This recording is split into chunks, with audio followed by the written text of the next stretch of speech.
Então, pessoal, continuando, agora vamos ver a questão dos operadores lógicos, né?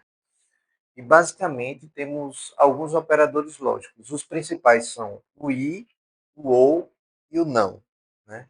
O não é intuitivo, né? Basicamente, não aquilo, você já sabe. Mas o i e o ou, a gente precisa ver com mais calma, né? O i, aqui, ou também conhecido como ente, né? I ou ente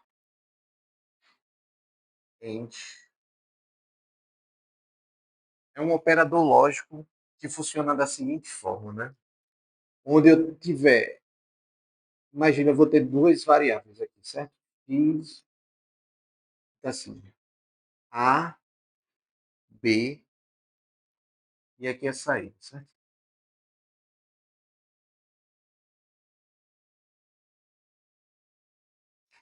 Por exemplo, se eu tiver, quando o A for verdadeiro e o B for verdadeiro, a saída também é verdadeira. A operação I é isso, né? É basicamente a interseção das duas. Imagine lá na teoria dos conjuntos, né? É isso aqui, né? Se algo existe e o outro existe, significa que a saída também existe, que é isso aqui, né? Se A é 1 e B é 0, a saída aqui é 0. Se A é 0 e B é 1, a saída aqui também é 0. Então ele precisa que essa condição seja atendida e essa aqui também. Certo? Se ambas forem 0, aqui é 0. Né? O operador I, ou AND, né, é a interseção das ações. Por exemplo, você só sai de casa se lavar roupa e lavar os pratos. Se deixar de lavar roupa, você sai? Não. Você precisa lavar a roupa e lavar os pratos. Então, os dois critérios devem ser atendidos ao mesmo tempo. Né? Então, isso aqui é chamado de operação booleana. A gente vai ver isso. Então, basicamente, a gente precisa que um seja atendido e o outro também. Né? Quando a gente já está falando da operação ou, né?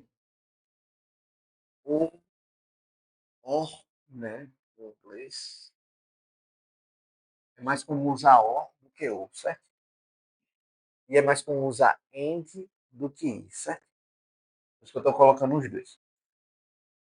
Ele funciona ou um, ou outro, certo? B, sair.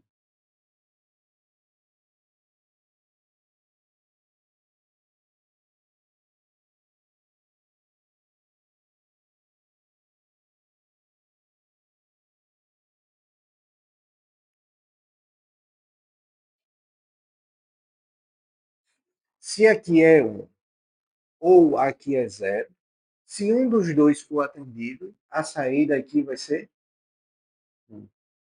Se aqui for zero e aqui for 1, a saída aqui vai ser 1 também.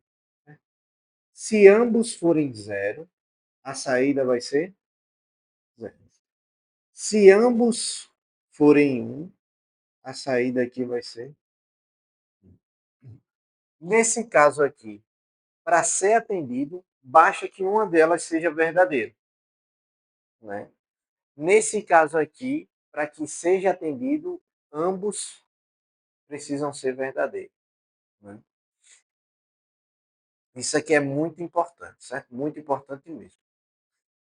Além disso, existem as atribuições, né? Que são esses símbolos aqui. Vou apagar aqui. As atribuições é um modo resumido de fazer algumas operações. Certo?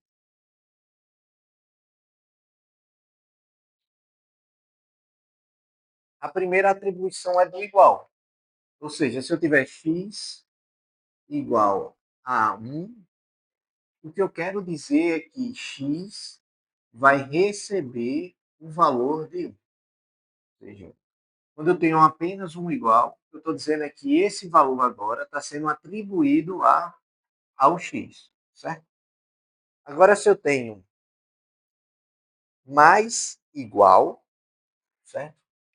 Se eu tiver agora x mais igual a 1, quer dizer que o x está recebendo o valor de x mais 1. Se eu tiver x mais igual a 1, quer dizer que eu estou recebendo o valor de x dele mesmo mais 1. Um exemplo disso é, se eu tiver assim, 2 mais igual a 3, isso aqui é 2 recebe 2 mais 3. Então, 2 recebe 5. Agora, o 2 não é mais 2. O 2 agora é quem? 5. Valor de 5. Certo? Do mesmo jeito que serve para o mais, vai servir também aqui para o menos. Se eu tiver x menos igual a 1, então meu x vai receber x menos, né? E do mesmo jeito para multiplicação e divisão, né? Então, se eu tiver x asterisco igual a 1, significa que x está recebendo x vezes 1. E se eu tiver x barra 1, significa que eu estou pegando x, recebendo x dividido por 1, certo? Então, eu sempre faço isso. Essas operações aqui é chamado de acumulação. Ou seja, o resultado da operação é salva no mesma variável, não em outra, né? Diferente se eu tivesse assim, x recebe A recebe x mais 1. Então, o resultado da operação agora está sendo salvo em A, não mais em x. X mantém o mesmo valor. Por exemplo, se x for 2, vai ser A igual a 2 mais 1. Então, o A vai ser igual a 3. O x alterou aqui? Não, ele se mantém o mesmo, certo? Diferente dessas aqui, dessas acumulações, né? Então, isso aqui é muito bom para manipular valores e expressões algébricas, né? Ele possui um procedimento e uma associatividade. Ou seja, se eu estiver contando, por exemplo, no exemplo eu tiver, enquanto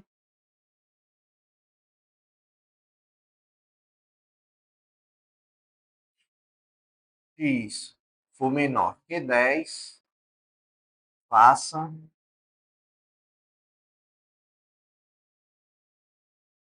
ao invés de eu estar colocando aqui x recebe x mais 1, ou x é igual a x mais 1, eu simplesmente posso colocar x mais igual a 1. Isso, essas três formas é a mesma coisa. Mas qual é a mais limpa? Você escreve menos. E aqui é intuitivo, né? Aqui também, né? Fica explícito o que está acontecendo. Mas você precisa x, assim, x mais 1. Então, dessa forma aqui, você consegue deixar o seu algoritmo mais rápido, né? E aqui é muito bom para esse tipo cálculo e decisão, né? No caso aqui, enquanto, né? Então eu faço enquanto x menor que 10. Então eu tenho que fazer isso aqui. X é menor que 10? É. Então faço de novo, né? Até ter todas as acumulações.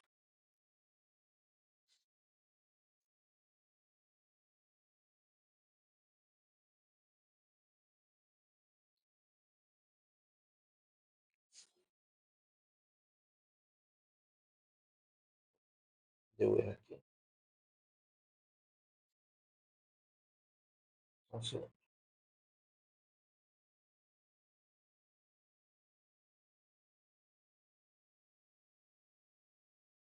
Às vezes buga quando passa o slide.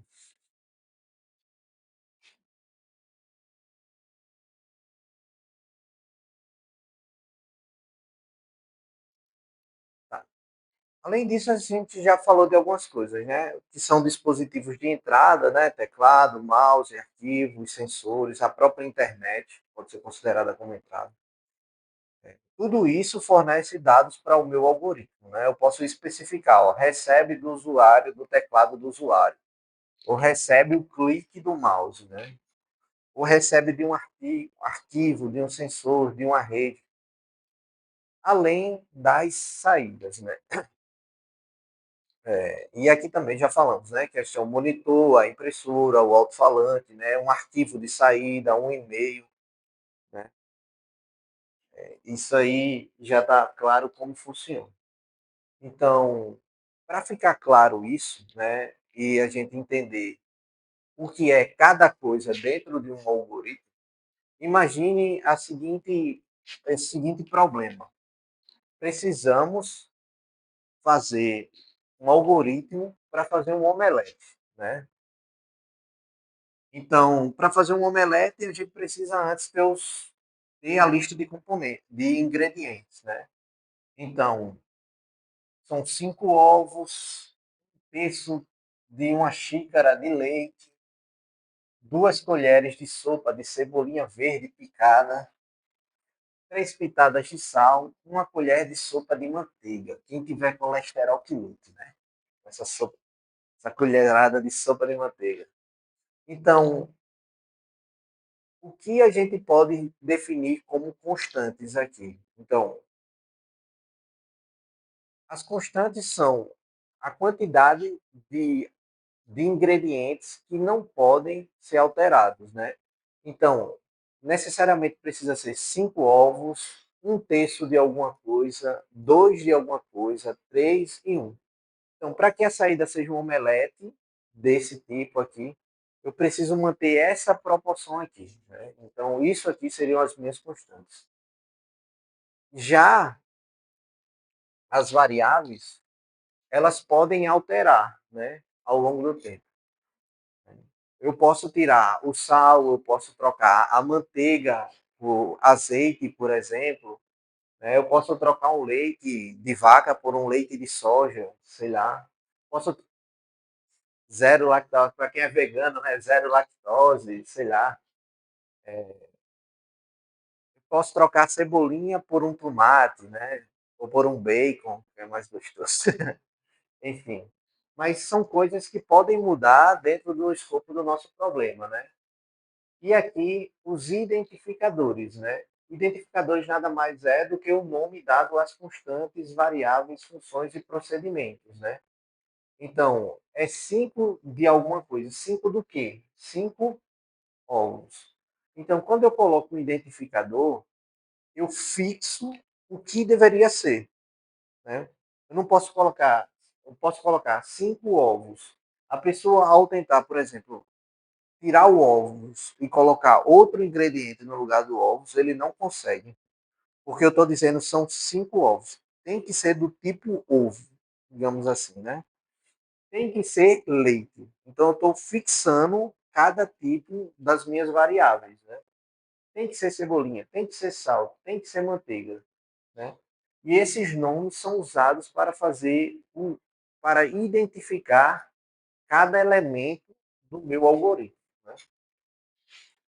E daí eu busco quais são as palavras reservadas, né? No caso aqui, a gente pode usar se, então, né? Enquanto, para, leia, escreva, fim, retorne. E aqui precisa tomar muito cuidado, porque eu não posso ter identificadores com o mesmo nome das palavras reservadas, né? Isso aqui é um erro comum, né? A gente acaba trocando ou misturando, né? Então, as palavras reservadas precisam necessariamente ter nomes diferentes dos identificadores, né? Em quinto passo, eu devo identificar quais são as minhas entradas do meu algoritmo. Quem são as minhas entradas, né? É um processo de receber os dados do meu usuário, né? Ou de outras fontes externas, né? Não necessariamente precisa ser uma pessoa. Por exemplo, se chegar um e-mail, não é uma pessoa, mas é algo que alguém produziu que pode ser usado como fonte de dados de entrada, né? Para o algoritmo processá-lo, né?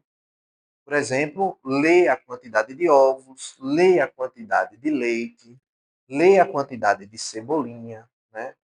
Ler a quantidade de sal, ler a quantidade de manteiga, né? Então, são dados que são usados como entrada, né? Depois disso, o que eu espero como saída do meu processo, né? Então, é o processo, né, de apresentar ou exibir o resultado após o processamento desses dados, né? Então, um exemplo de receita é exibir o omelete pronto, né? Exibir a lista de ingredientes utilizados, exibir instruções de preparo.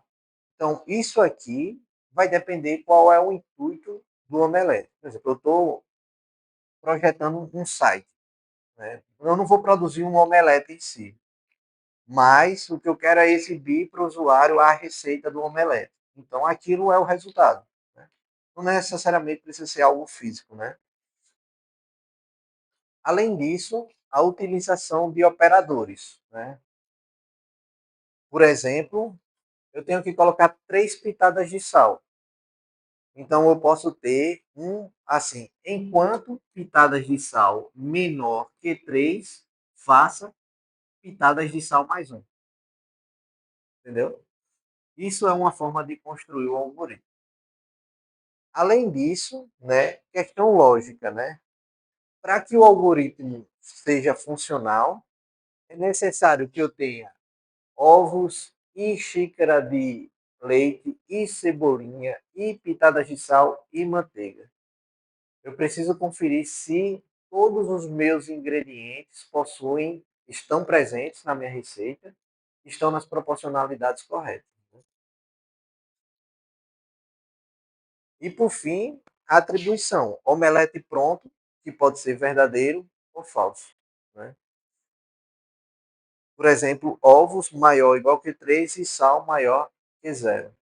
Né? Obviamente que maior que zero não é uma boa, né? Porque maior que zero pode ser o saco de sal todo, né? E a pessoa morrer hipertensa, né?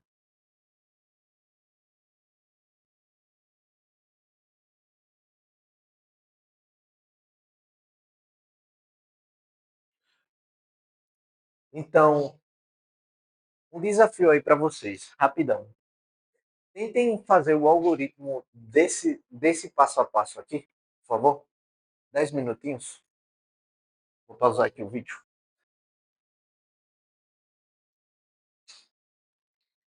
Então, é, como é que vocês fizeram? Deixa eu dar voltando aqui, né? Primeiro que a gente precisa fazer, vou tentar ver se eu consigo fazer sem ocupar muito espaço, certo? Definir o início do nosso programa, né? Então, vamos definir aqui início. Está muito pequeno ou dá para vocês enxergar? Dá para enxergar, beleza. Senão fica, eu não consigo, eu não vou conseguir fazer tudo, né? Então, o primeiro passo é definir quem são as nossas constantes. Quem são as nossas constantes aqui? Seria a quantidade de ovos, quantidade de xícara de leite, né? Quantidade de colheres, quantidade de pitadas de sal, né? Quantidades de sopa. Seria o nosso primeiro passo, seria definir as nossas constantes. Então, nós já vimos que tudo que é constante vai ficar com letra maiúscula, né? Então, eu posso botar assim, quanti, assim, ovos, né? Quanti,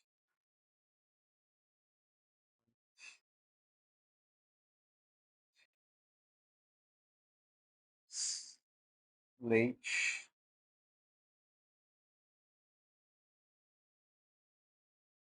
quanti, cebolinha. Tá só sério, pô.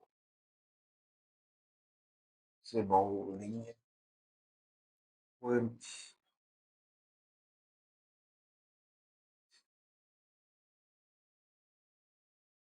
sal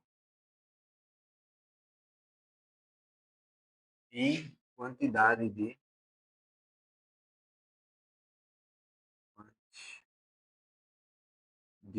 manteiga.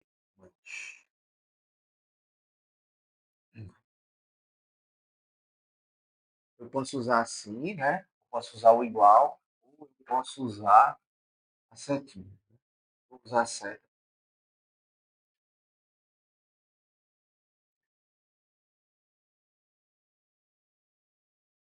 Então, tem a quantidade de ovos, né? Que eu preciso. Sim. Quantidade de leite. Um, isso. Quantidade de cebolas. Dois. Quantidade de sal. Três pitadas, né? Quantidade de manteiga. Isso é o primeiro passo, né? Depois disso, o que eu preciso fazer, né? Eu defini as minhas variáveis, então eu preciso agora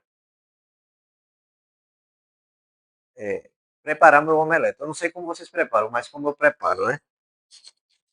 É, antes de pegar a frigideira e fazer tudo, eu preparo ele numa vasilha, por fora, certo? Então, dado que eu já tenho a vasilha, eu preciso agora fazer o seguinte, né? Eu preciso ler os meus ingredientes, então dar entrada aos meus ingredientes, né? Então, aqui eu vou colocar enquanto,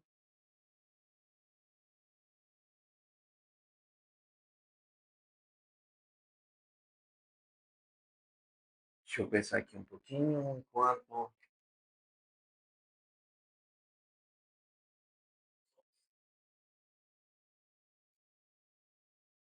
não, eu estou pensando na estrutura mesmo.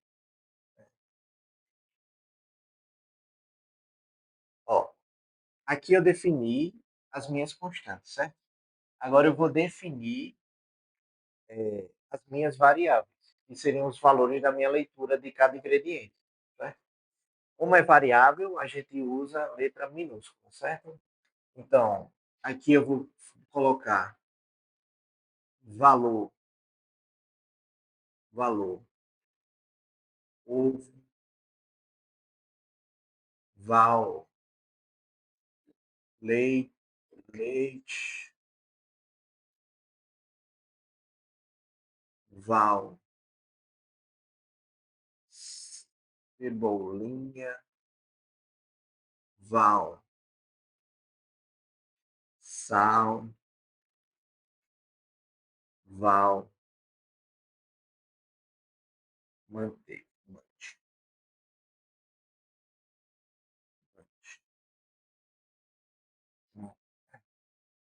Isso aqui eu não tenho nenhum valor nele, né? Isso aqui são variáveis, né? Então, sempre bom, quando começar a fazer os programas, atribuir as variáveis valor zero. Porque eu ainda não tenho, né? Então, o que eu preciso fazer agora? Ler essas variáveis, né? Então, como eu faço para ler essas variáveis, né? Então, o primeiro passo é pegar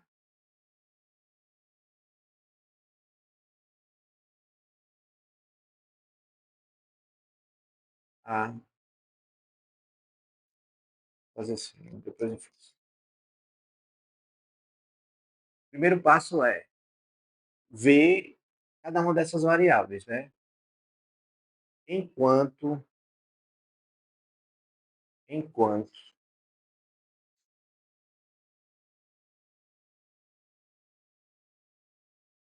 enquanto o quê? Concorda comigo que esse valor aqui, ele tem que ser igual a esse aqui? Então, enquanto o val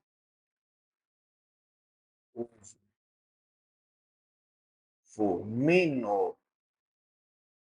do que a quantidade de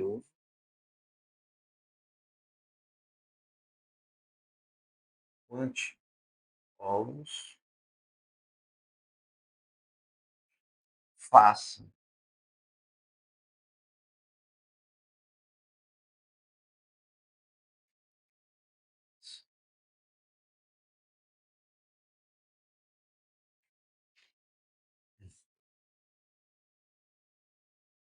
o val ovo vai receber, eu vou fazer ler,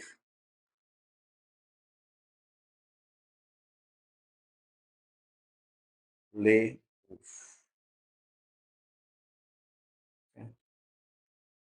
Quanto o val ovo for menor que o ovo, eu vou fazer ler ovo. Deixa eu pensar aqui se fica mais interessante assim. Algoritmos é isso, certo? Você pensa e depois poderia fazer melhor, mas bora lá. Então, o val ovo, ele vai receber o val ovo mais a ler.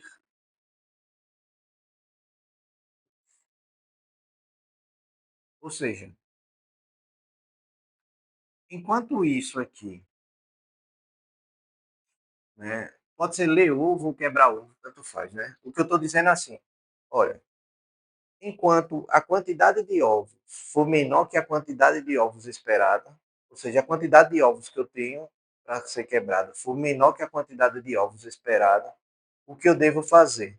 Eu devo adicionar a quantidade de ovos, que é uma variável, a quantidade de ovos existente mais a quantidade de ovos que eu quebrei.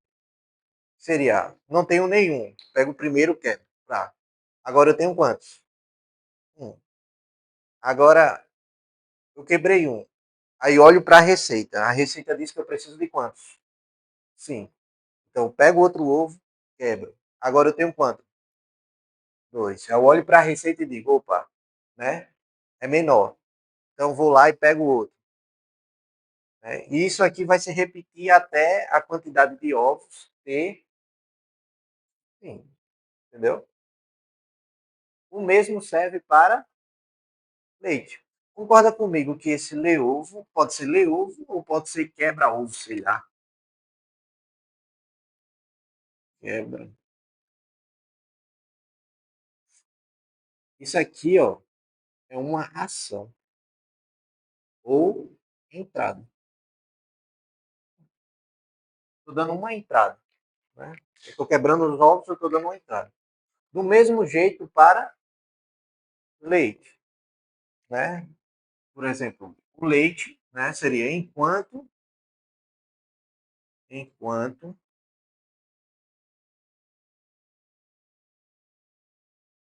o val leite for menor que a quant,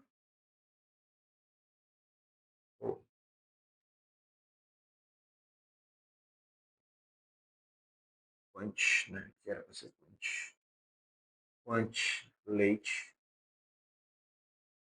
leite, faça. Se a quantidade de leite for menor que a quantidade de leite, faça o quê? Val leite vai receber o valor do leite mais o ler, né? Quantidade.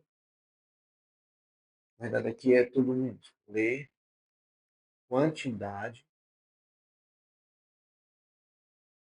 de leite, né? Então, isso aqui vai se repetir para cebolinha, nananã. Depois que eu fizer isso tudo aqui, o que eu devo verificar, né? Eu devo fazer, vou aqui para o outro lado do espaço, né? Então, eu devo verificar se, uma vez que eu tenho todos os ingredientes, né? Agora o que eu devo fazer? Eu verifiquei, né? Enquanto um acontece, eu vou fazendo um a um, né? Em seguida, eu vou fazer o quê? Misturar,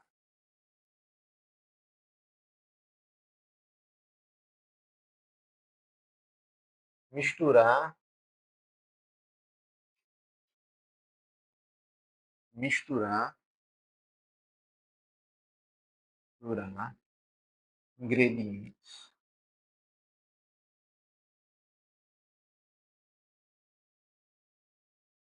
né?